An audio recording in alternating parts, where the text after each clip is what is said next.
This is Pacifica Radio's Letters on Politics. On today's show, this country has no greater literary champion of women's rights than Adrienne Rich. Her essays in Of Woman Born and her other volumes of prose speak so eloquently to what it means to be a woman in a misogynistic world. And those essays direct us toward a higher purpose and a sense of self, knowledge, and honesty that few other writers have expressed so clearly. Adrienne Rich was one of the best-known poets and writers of the second half of the 20th century. She was also a literary force for the modern feminist movement. Today we'll be in conversation about her life with Hilary Halliday. She is the author of a new biography called The Power of Adrienne Rich. That's next on Letters on Politics. But first, the news. For Pacifica Radio, I'm Christina Onnested. Secretary of State Marco Rubio will head to Qatar after meeting with Prime Minister Benjamin Netanyahu in Israel today. The visit announced comes as the region is reeling from Israel's strike in Qatar's capital, Doha, that targeted Hamas leaders. The U.S. has sought to ease tensions between the two close U.S. allies. Today, with Israeli Prime Minister Benjamin Netanyahu, Secretary of State Rubio said there could be no ceasefire without an end to Hamas's rule in Gaza. Meanwhile, Qatar is hosting a high-level delegation of Arab leaders and Islamic nations in hopes of presenting a united response to the bombings. It could be a sign of growing dissent of Israel's neighbors in the Middle East and allies. Anwar Ibrahim is Prime Minister of Malaysia. Condemnations will not stop the missiles. Declarations will not free Palestine. Severe punitive actions must be put in place. The talks come ahead of the United Nations gathering where several Israeli allies have said they will recognize Palestine as a state, including Spain, which last week announced sanctions on Israel, including an arms embargo. Today, Spanish Prime Minister Pedro Sanchez called for Israel to be banned from sporting events. He made the statement after pro-Palestinian activists disrupted the final stage of the Spanish Vuelta cycling race in Madrid. A United Nations expert is accusing Israel of purposefully targeting journalists covering what they say is a genocide in Gaza, a violation of international law. Irene Khan, UN Special Rapporteur on the right to freedom of opinion and expression, spoke to reporters today and said Israel has a clear strategy it's using to carry out the assassination of journalists. They will first delegitimize and discredit a journalist. Smear campaigns are started accusing the journalists of being terrorist supporters or terrorists themselves, and then they are killed. So it is not just killing journalists, but the attempt is being very clearly made here to kill the story. She says Israel's an outlier in how it's handling media coverage of its war. What is happening in Gaza is extremely unusual in that I cannot recall another situation where a member state of the United Nations has denied access to independent international media for a conflict, for atrocities, for the unfolding of genocide, and now genocide actually happening over almost 3 years. Irene Khan, United Nations Special Rapporteur on the right to freedom of opinion and expression. President Donald Trump's administration's renewed a request to fire Lisa Cook from the Federal Reserve's Board of Governors. The administration filed a response to a federal appeals court Sunday, arguing Cook's legal reasons for staying on the job insufficient. The move comes ahead of the central bank's vote on interest rates. Later this week, it's expected to cut interest rates. Cook, the first black woman to serve as a federal governor, has been accused of mortgage fraud, which she denies. A ProPublica report finds at least 3 high-level cabinet members of the Trump administration have made similar mortgage engagements. A framework deal's been reached for the ownership of the social media platform TikTok, according to U.S. Treasury Secretary Scott Bessent. He made the remarks after talks between U.S. and China in Spain. It followed a social media post by President Donald Trump, who said a meeting between U.S. and Chinese officials went well, and a deal was reached regarding a certain company people wanted to save. A World Trade Organization agreement aimed at reducing overfishing went into effect today. It requires countries to reduce subsidies doled out to fishing fleets in an effort to ensure sustainability of wildlife in the world's oceans. The WTO touts the agreement on fisheries subsidies as its first focusing on the environment and the first broad and binding multilateral agreement on ocean sustainability. Ngozi Okonjo-Iweala is the WTO's Director General. Each year, governments spend an estimated $22 billion in harmful subsidies that contribute to overfishing and the depletion of marine resources. With the implementation of this agreement, these expenditures will fall, mitigating the harm they cause. In addition, WTO members will have the opportunity to repurpose these resources towards more sustainable fisheries management, supporting practices that protect marine ecosystems, strengthen livelihoods, and enhance food security. Utah Governor Spencer Cox says investigators are not yet ready to discuss a motive in the killing of conservative activist Charlie Kirk, but that the 22-year-old who was arrested leaned to the left, though he did not explain the messages inscribed in bullets found at the scene that included internet memes attributed to far-right Groper movement led by white nationalist Nick Fuentes. Some have said Kirk was not far-right enough, though Cox did say Tyler Robinson was in a relationship with a male who is transitioning to female. Charlie Kirk had railed against transgender people. So what we have learned specifically is that this person did not have any knowledge, was shocked when they found out about it.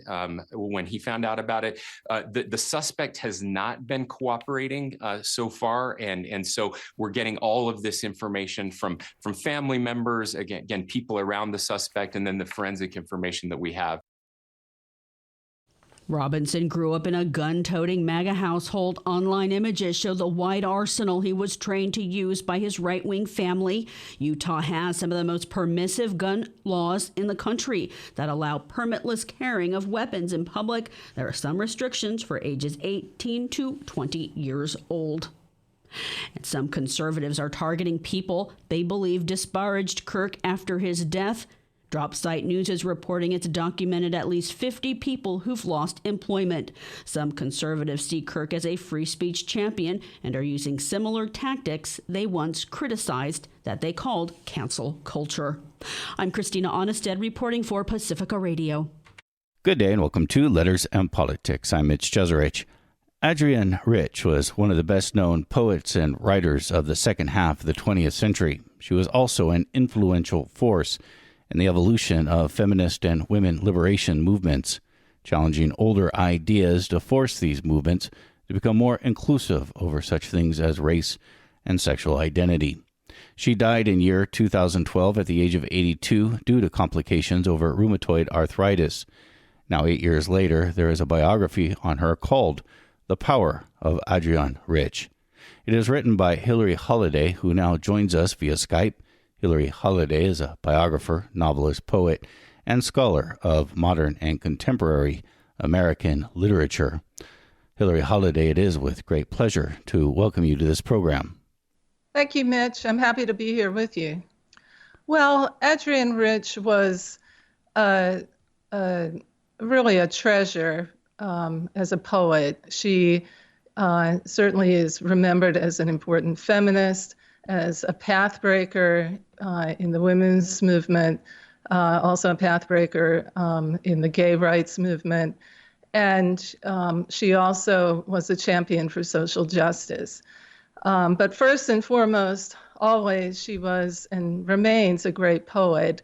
And so if you're a reader of poetry, a fan of poetry, she's someone to read, to find time to read. She's, I think, as great a poet now, perhaps even more so than she was in the heyday of her career in the 1970s and 1980s. And that's interesting because she was very much recognized in her day in the 70s and 80s as being a top poet. Yeah. Well, I think what's interesting is that we tend to have short cultural memories.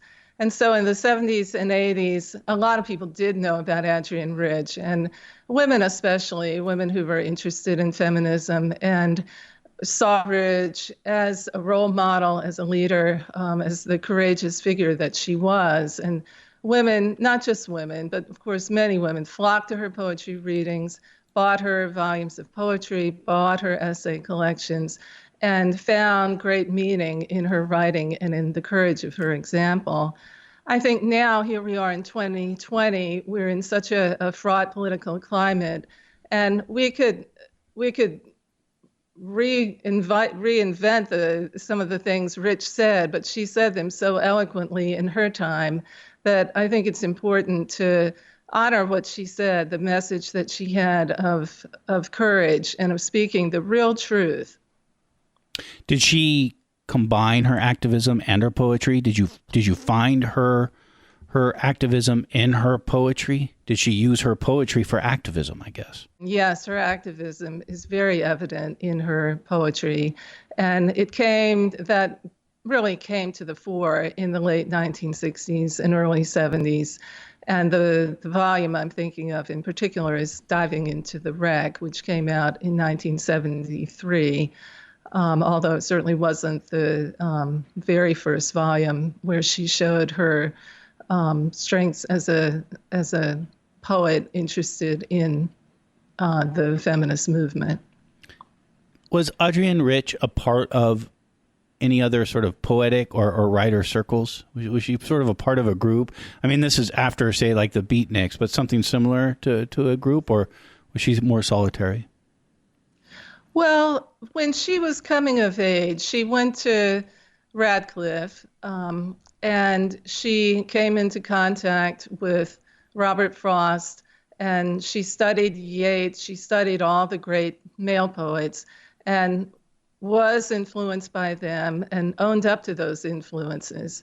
So was she part of any particular movement in her early years? I would say only in that she was clearly influenced by great male writers. And then she moved on to not exactly deny those influences, but to draw on them in different ways and to announce herself, to come out really as a woman poet rather than hiding behind a male persona, which she did for a number of years because that's what she felt she was expected to do. And that was what earned her favor in the eyes of her fellow male poets and male critics. So she came out in the late 60s and early 70s as a woman poet. She came out, and that sounds funny to say, doesn't it? But when you're writing from a seemingly male perspective, then it really is something if you're going to start using female pronouns to refer to yourself and writing very consciously about women's lives and experiences. So she came out as a woman. She came out as a feminist in the early 70s, much to the joy and delight of many readers, also to the dismay of others. She later came out as a lesbian, and then later still she came out as a Jew. So she was always changing and moving, in part, I think, to avoid being categorized. And this coming out, this happens in midlife. Yes. She had a wonderfully successful career in the 1950s and 60s. And then as she became active in the political movements of the 1960s, the women's movement and the movement within on college campuses opposing racial discrimination, she realized that in some respects, she had really been used as a token by the men of her circle, the prominent poets, the prominent male poets of her day. And it enraged her to realize that all this time she thought she had been succeeding on her own merit. And in fact, although she certainly had the merit and her merit was recognized, she was also being used as a pawn. And she decided that was not going to stand.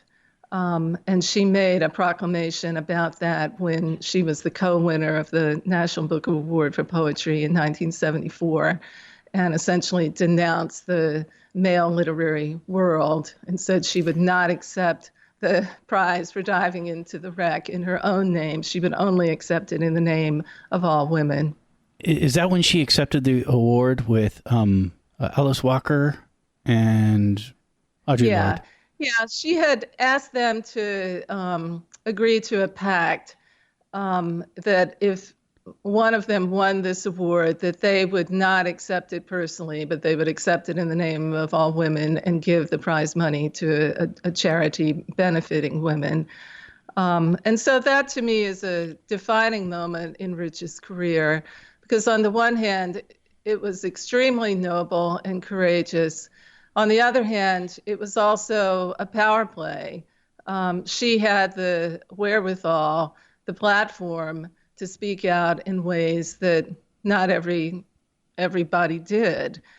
So she was able to draw on her privilege at the same time that she was speaking for those she considered not to have privilege. I see Rich as a woman of great paradox, someone who never entirely let go of her privileges, the early privileges that came from being the daughter of an internationally prominent pathologist at Johns Hopkins, and someone who had gone to the best schools, had a wonderful, albeit traditional education. And so she had all that going for her, and on one level, she renounced it. On another level, she was able to deploy the power that she had as a young woman to get her message across. You have to have a platform to be heard, and she had the self-confidence that came from her early upbringing and educational background. Tell me about her relationship to Audre Lorde. Does she play a role in Adrienne Rich coming out in so many ways as you laid out? Yes, they were good friends. They played off each other. They were both intellectually brilliant. You have Rich, the white woman of Jewish ancestry, who came out in midlife as a lesbian. You have Audre Lorde, the Black woman who knew earlier in her life that she was a lesbian. Rich was the more famous when they first started getting to know each other, and there was a bit of rivalry because of that on Lorde's side. But what they had in each other was a true sounding board, someone they could, say anything to, and there was going to be laughter, there would be tears, but they would work it out. They would work it out as poets, as fellow female geniuses in the 20th century.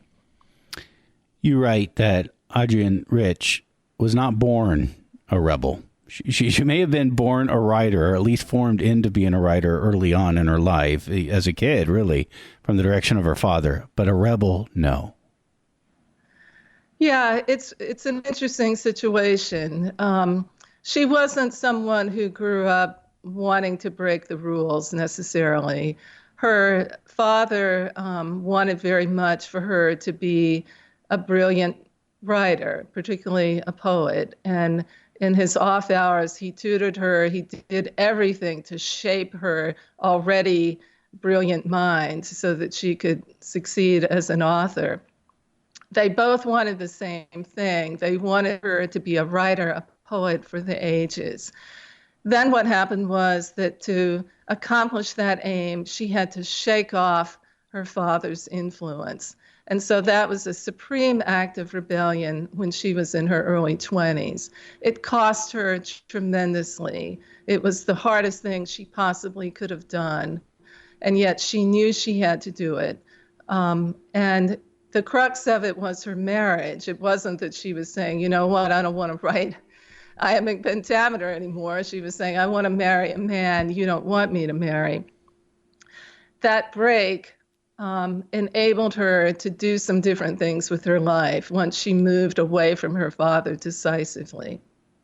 Before we dive more into her radicalism, a little bit more before her radicalism, and that is, as a young woman, she was very intentional about living what was expected to be a regular woman's life at the time. She got married. She had kids. I mean, yes, she was a poet and a successful poet at that.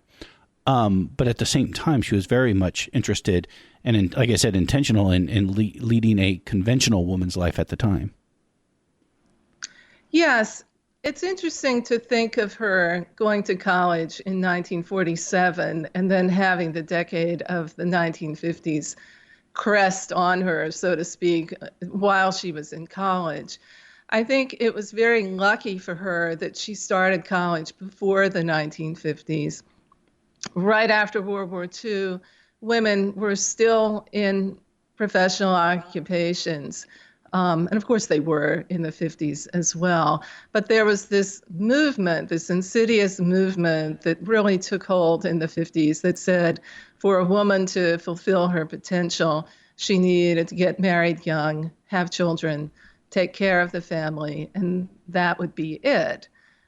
So for Rich, she had it coming at her both ways. She had her father wanting her to succeed. She had her teachers in her high school in Roland Park, Maryland, who knew she was a genius, women teachers, educated women at a girls' prep school who saw her potential. And she knew it herself. So she had all that going on and her ambition, her sense of herself. And then that insidious message crept in that you let the man come first. Yeah, you go to college, but the man's career will come first. And so that war, it didn't take place just in Adrienne Rich's mind by any means, but it certainly was a war going on in her heart and mind while she was in college. This is Letters on Politics, and we are in conversation about the life of the great 20th century poet and activist Adrienne Rich. Our guest is Hillary Holliday. Hillary Holliday is the author of a biography on Adrienne Rich called The Power of Adrienne Rich. Hillary Holliday is also a biographer, novelist, poet, and scholar of modern and contemporary American literature. Before the radicalism of Adrienne Rich, was her poetry fundamentally different than, say, before she gets to New York and kind of goes through this transformation? Well, early in her career, she was already writing at times about women's lives and experiences. One of her iconic early poems is called Aunt Jennifer's Tigers, and it portrays a woman's handiwork that reveals the tensions in her life. And although it's a very traditionally, formally written poem, if you read it closely, you can see that you can see Rich's empathy for this woman, and you can see the tension in the life of the woman she's writing about. And perhaps that was also a forecast of the tensions Rich herself would face. So I would say, as Rich herself did, that there are certainly intimations of where she was headed early on. There's a beautiful poem in her first book called Stepping Backwards that hints at her later life as a lesbian. It's a poem written for a female friend of hers, and while it's certainly not explicitly a lesbian poem, it can be read that way. So it wasn't that she went just from black to white. It wasn't that sharp a transformation. but it was definitely a movement into new territory. I mean, we're talking about someone who really did light out for the territory, and found new ways of expression and new subject matter in the radicalism of the 60s, which for her didn't begin just with the women's movement, but with her experience teaching at City College in New York, where she saw discrimination against Black and Puerto Rican students, and she and her husband, Alfred Conrad, were determined to speak up and to do what they could to make sure that those students had equal educational opportunities. And this friend that you referenced that she wrote about, she basically considered this one of her first true loves, right? Or an early true love anyways. Yeah, I would say so. I think that it was in retrospect that she realized sort of the shape of her love and affection for that friend. At the time of the friendship, she certainly wasn't, as far as I can tell, thinking like that. But later on, she could look back and think, if I'd had just a better sense of the possibilities of romantic love, of just what's possible for one human being loving another, maybe I would have handled that friendship differently. Can you tell me about who was Marie Curie and the poem that Adrienne Rich would write about her? Well, she was a great scientist, a great female scientist who was interested in radioactivity. And so Rich wrote a poem about her that seems on one level to be about Curie's experience handling radioactive materials, and on another level is about Rich's own experience handling what you might call dangerous materials. And the poem deals with how, it's on one level about a long ago woman who gave her life to science, essentially.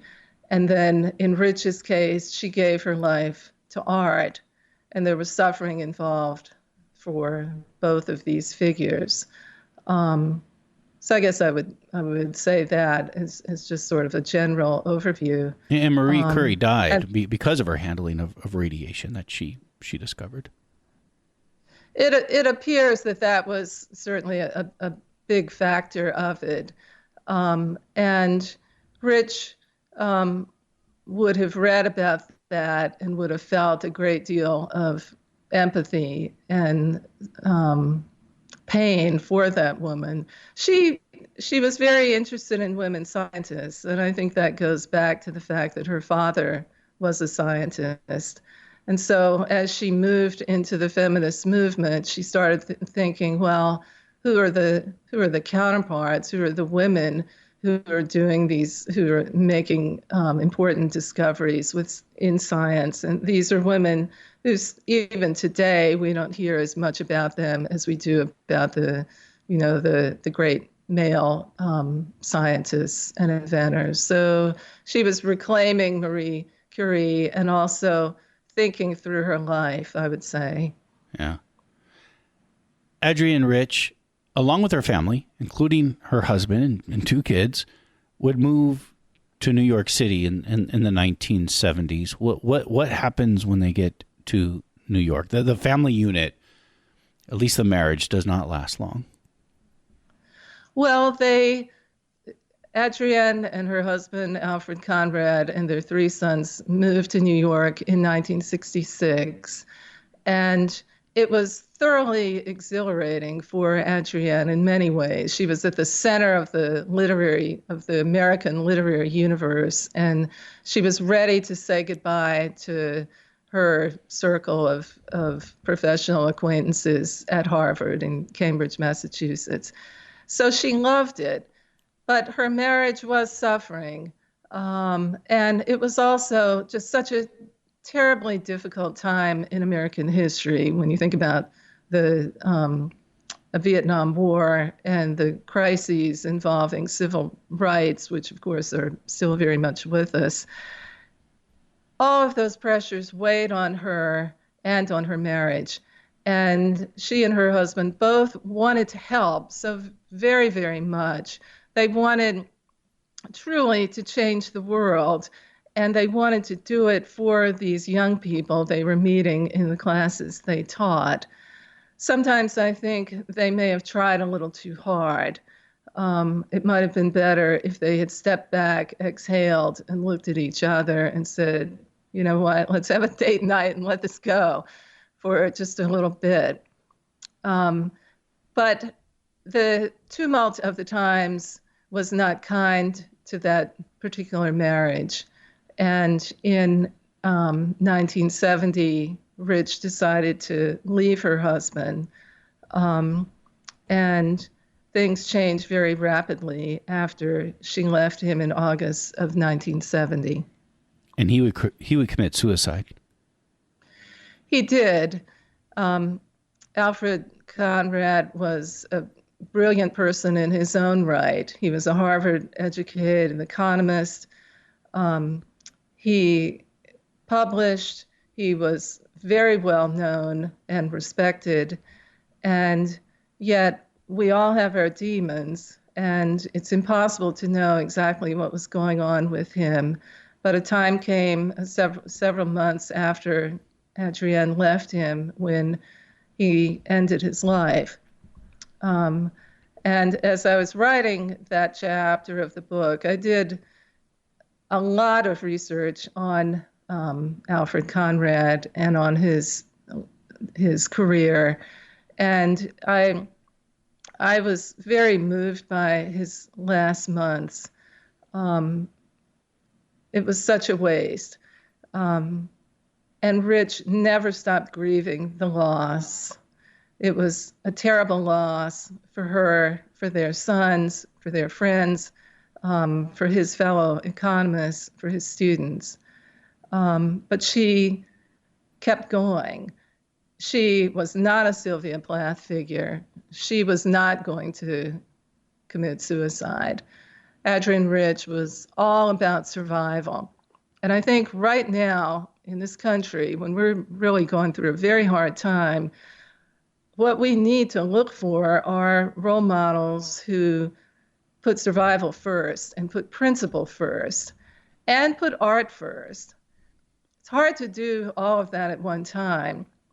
And Rich was very much like we all are, a flawed individual. But boy, did she pull it all together in those extraordinarily difficult years after her husband died. You reference a lot of Adrienne Rich's journal writings in the biography that you have written about her. Are these journals, are they still private, or have they been published? And what was that like for you to go through her journals? Well, many of her papers are at Harvard University at the Schlesinger Library. And the Schlesinger Library is currently closed due to the pandemic, of course. But in the years when I was researching the book, I would travel from Virginia, from my home in Virginia, to Cambridge to read her the journals that are available and her correspondence in the reading room at the Schlesinger Library. And it was an extraordinary experience to sit there in a beautiful, quiet library looking at her handwriting, which thankfully for me is quite legible, and at copies of her typed letters. For scholars, especially for biographers, there's nothing quite like holding the original works, to have my hands touching where Rich's hands touched. It's extremely important to have access to those materials, and it's a wonderful thing that Adrienne Rich donated her papers to Harvard.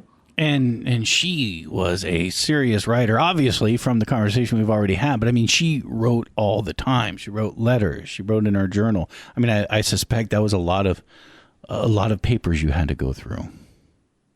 Yes, and always with enormous delight and satisfaction, I must say. She wrote to live, she lived to write. For her, writing letters was sort of like a pianist doing finger exercises. It was a way to practice, to always stay in good shape as a writer.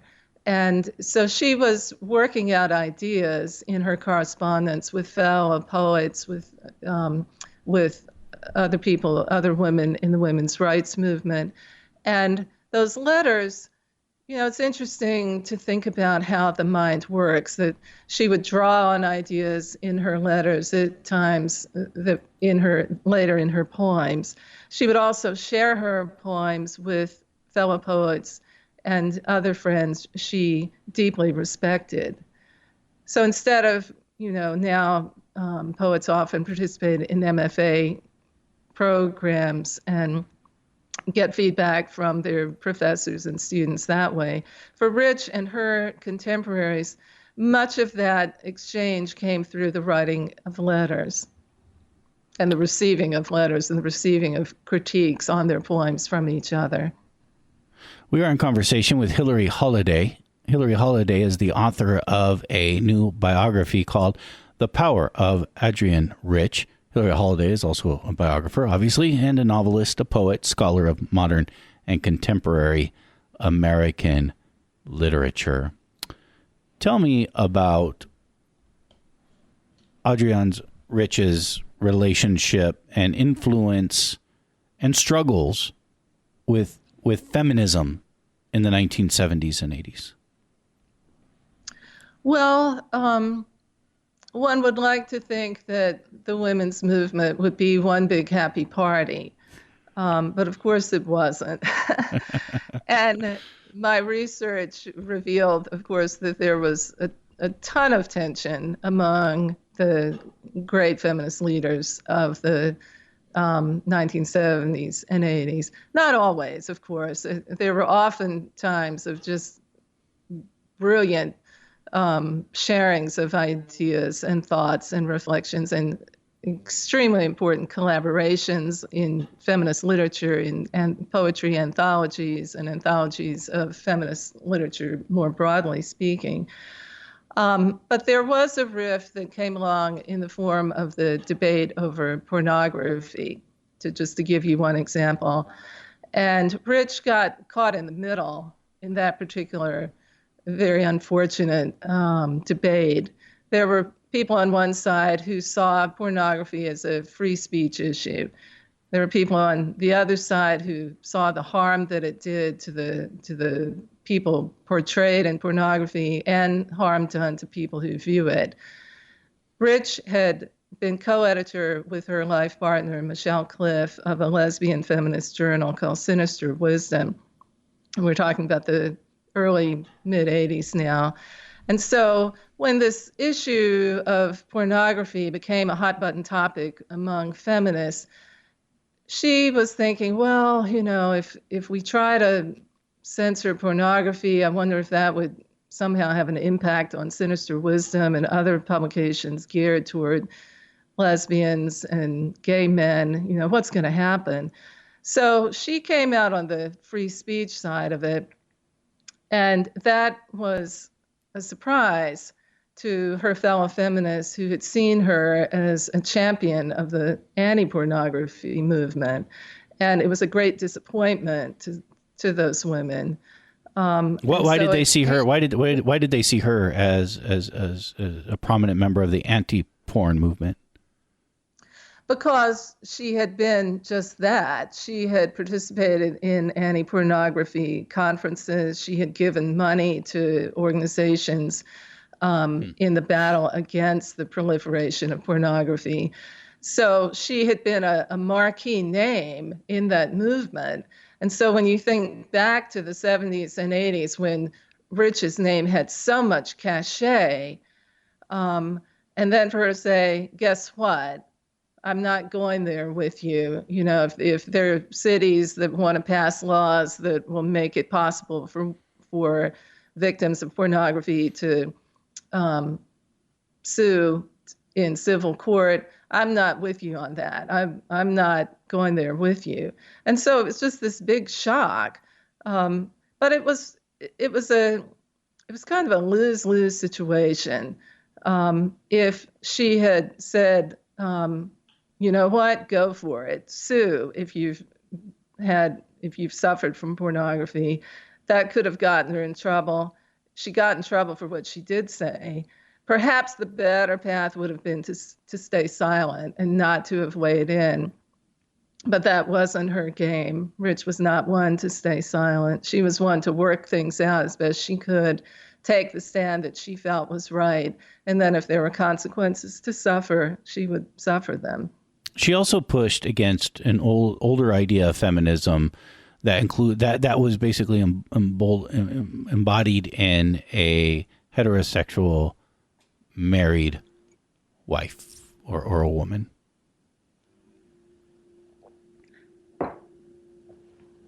Well, when Ridge came out as a lesbian, she needed to claim that space for herself. And it didn't last forever. She certainly had female friends who were not lesbians, but for a while there, especially I would say in the early to mid 1980s, she was more comfortable with lesbian friends and colleagues. And I think that was to be expected, considering that she had come out of a heterosexual world and been battered by it. She was not treated kindly by some of her old admirers who found it objectionable that she wrote feminist poetry and feminist essays, let alone lesbian poetry. And she had just had it. She just wanted some time to herself. And because she was such a public figure, that made her even more of a lightning rod than she already was. But I think in time, people will view that side of her personality more gently. She took a sort of protracted time out and then came around to having all sorts of friends once again in her later years, friends of all stripes, you might say. What was her approach towards men then, especially in like the 70s and 80s? Well, what she always said was that she had good close male friends, and she was open to being friends with men who were forward thinking. But she wasn't going to spend her time with people, male or female, whose minds were clearly closed. And there's a lesson in that for all of us. How many times do you want to shout at the person who has his or her hands over their ears? So I think, what was her view toward men? Well, what was the world's view toward women? It wasn't very friendly. And so by taking a stand and occasionally saying, I want to give a poetry reading just for women, she got people's attention. And the reflexive reaction was, well, who do you think you are? Do you think you're too good for us? But when you think about it, men have always had their own spaces where they can mingle privately. And women historically have not had that sort of intellectual space. So she took a time out, regrouped, and in her later years, she had many close male friends. And if she had chosen not to, I don't think there's any reason to fault her for that either. We all make our choices. She made her choices in a very public forum. Yeah. And those choices included having book events without men, no men allowed? Occasionally. I don't think there were all that many. I've talked to people who said that they were in the audience when Rich was at the front of the room saying that she wanted the men to leave. And then there would be great discussions in the audience. And sometimes those discussions would last longer than she was supposed to be reading her poetry. But do you think how memorable that was, and how people will surely remember that for many years, maybe longer than they would have remembered a traditional poetry reading? She really got people to think. And there's a lot to be said for that. And she got people to think about serious issues. There was not a gram of triviality in Adrienne Rich. And there's so much to admire and learn about that, just to think, let's talk about what's really important. I'll listen to you, you'll listen to me. Maybe at the end of this conversation, we'll have both moved a little bit toward each other. That's what she wanted. She wasn't an activist in that she wasn't out on the streets marching with a sign the way some of her friends and colleagues were, because her health generally wouldn't permit it. But she was an activist of the mind. And she always challenged people. She always got them to think. And if she made them mad, fine. They'd go home thinking about what she said. You mentioned her health. As we said in the introduction, she had rheumatoid arthritis most of her life. How important do you think that is in understanding who she was? I think it's important in understanding her, on the one hand, her great resilience. Even though she suffered from this debilitating disease, she insisted on writing and giving public lectures and public poetry readings for many, many decades. It's also important to understand that she had a lot of painful days.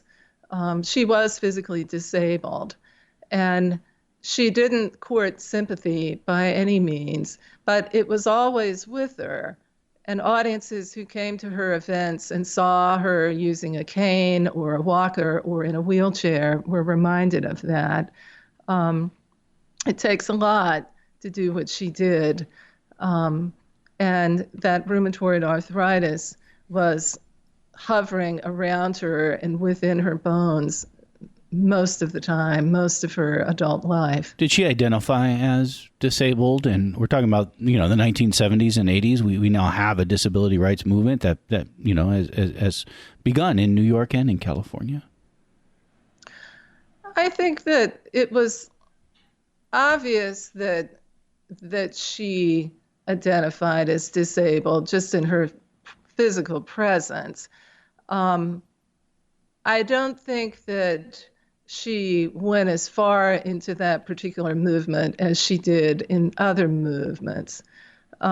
She did express interest to a friend of hers who was a physical therapist who was dealing with severe pain in co-writing a book on disability, on physical suffering.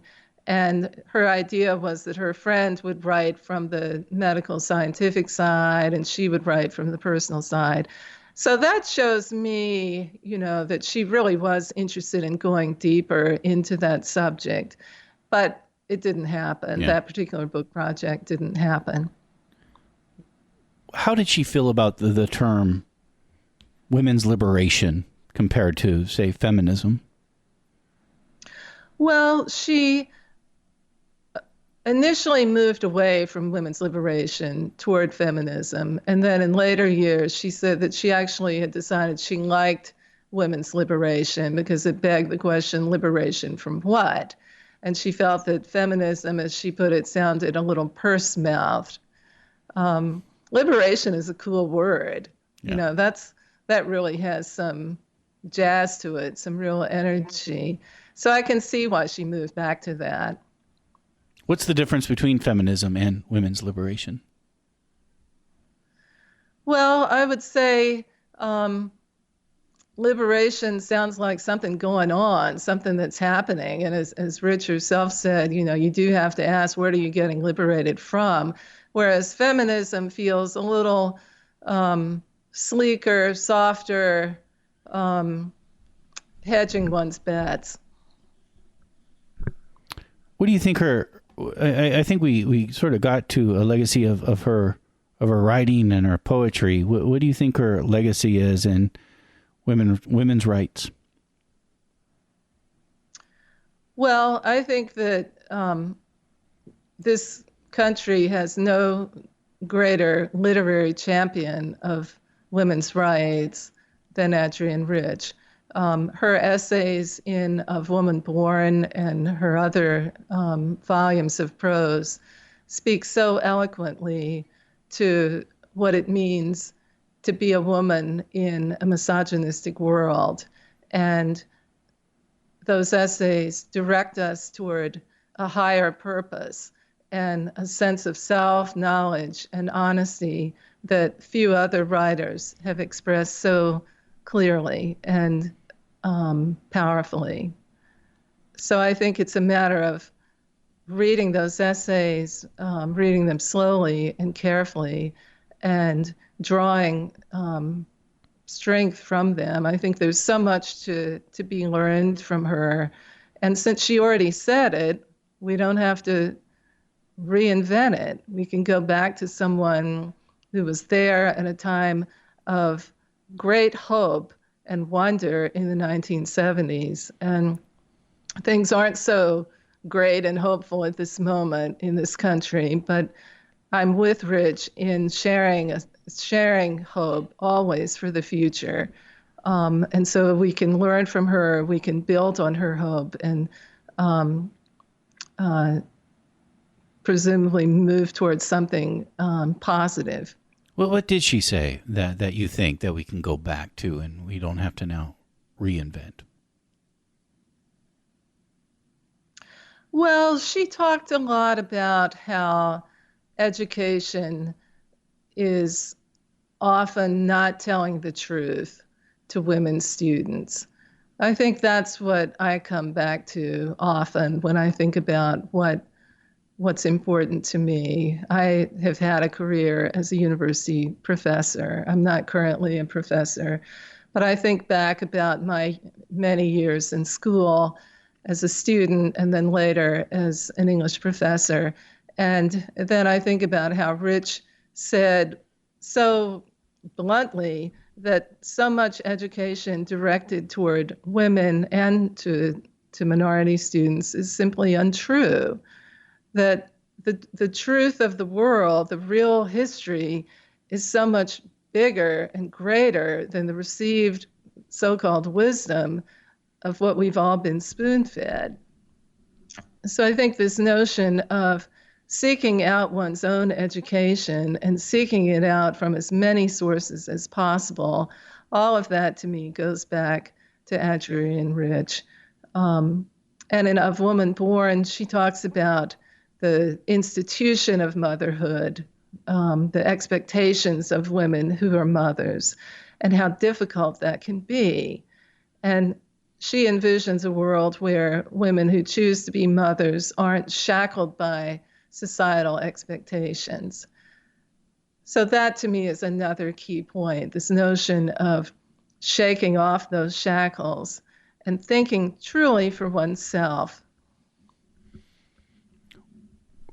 Was she coming up with this herself? Was she influenced with these language and just sort of the things you just outlined there, or is she sort of the first one to put it into language? Well, she read so much. She read so widely. She was drawing on ideas that she was trading back and forth with her feminist friends like Audre Lorde, whom we talked about earlier. She was also drawing on works of women writers and sometimes of male writers too, of historians and philosophers through the ages. So she was a great synthesizer of important ideas. But some of her notions, some of her points that she makes in Of Woman Born, for instance, are truly her own. You think of Betty Friedan, for instance, and all that she did in the feminist mystique. And Friedan, as a journalist, changed the world too. You have Rich coming along a little bit later, who has a different style of voice, who in some ways is building on Friedan's message, but also taking it to higher, more sophisticated levels and really inviting women to reflect on their potential and to act on it, not to just let it slip away, not to let the possibilities of one's life just slip through one's hands. Consciously think about where you want to go with your life. Plan for it. If you want to have a family, that's fine. But don't let yourself get so derailed, especially by expectations placed on you, that the things you really wanted to do with your life don't ever happen. As Adrienne Rich would become more political, were there consequences for that in her literary world? Yes, I would say consequences, both good and bad. Once she became known, once she was out as a lesbian, there was a backlash. There were people who objected to that part of her identity and didn't welcome her, didn't perhaps stock her books in their bookstores or want her to appear on TV programs. She wrote about that, for instance, happening to her. So that was certainly a negative consequence. On the other side of it, as a result of the controversy that she courted by speaking her truth, it did draw her greater renown. And in time, she did win a lot of awards and prizes, some of which she rejected, again, out of principle. But yes, there were consequences, and she lived with them. She was an avid reader of her own reviews. She knew what people were writing about her, and there were times when she was incensed by what people had to say about her. That was part of being the fireball that was Adrienne Rich. You mentioned that she turned down awards. One of the most famous ones and one of the highest awards she turned down was the National Medal of Arts in 1997. This is the United States government's highest award for an artist. Yes. This was during Bill Clinton's administration, and Rich received the letter from Jane Alexander from the National Endowment for the Arts, and inviting her to receive this wonderful award and come to the White House for a celebratory dinner. And the first thing she did was to say no, she wasn't going to do it.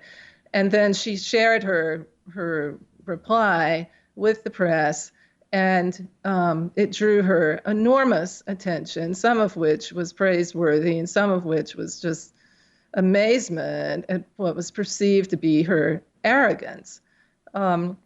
But as was her way, this was what she believed. She didn't want to simply decorate the tables of power. That's not exactly the quote she used, but she didn't want to sit up at the White House and be used as another kind of token. She felt she'd been a token early in her career when the male literati honored her because they wanted one woman in the group, in the boys' club. She didn't want to be used all over again. It got her enormous attention, and it brought her back into the public spotlight at a time when some people might have been moving on, thinking about other writers, but she still had that fire in her. Hillary Holliday has been our guest. Hillary Holliday has joined us for a conversation about the life of Adrienne Rich. Hillary Holliday is the author of a biography on Adrienne Rich called The Power of Adrienne Rich. Hillary Holliday, I enjoyed our conversation very much, and I thank you dearly. Thank you very much.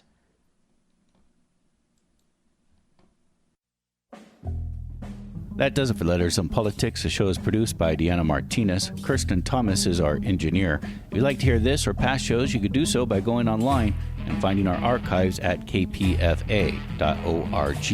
I'm Mitch Jeserich, and I thank you for listening. Protect KPFA at all costs means standing guard over one of the last truly independent media outposts. No corporate leash, no government filter, no billionaire puppeteers. Unbought and unbossed. It's a call to action, a mindset, a line in the sand. Defend truth tellers, amplify the unheard, and keep the airwaves free for the people. We've got 59,000 watts of radical truth, and we're not turning it down for anyone.